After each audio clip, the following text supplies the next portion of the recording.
Uma i-trochanter fracture isitholakele futhi isinqumo sokusebenza senziwe, konke ukulungiswa kunqunywa ngekhwalithi yethambo.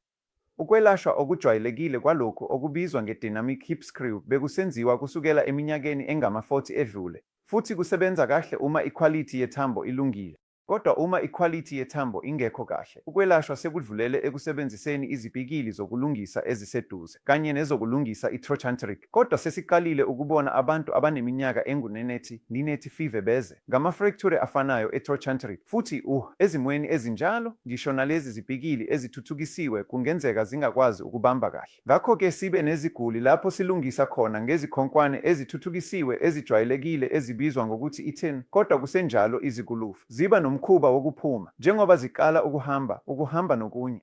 Ukuze sigweme izinto ezinjalo, ngalezi zibhikili nezigulufu, singafaka okunye ukhilimo ofuthwayo ukuze kuqine. Ngokuphelele, isimiso sihlala sinjalo uma ikhwalithi yethambo ilungile. Yilungise, uvuse isiguli.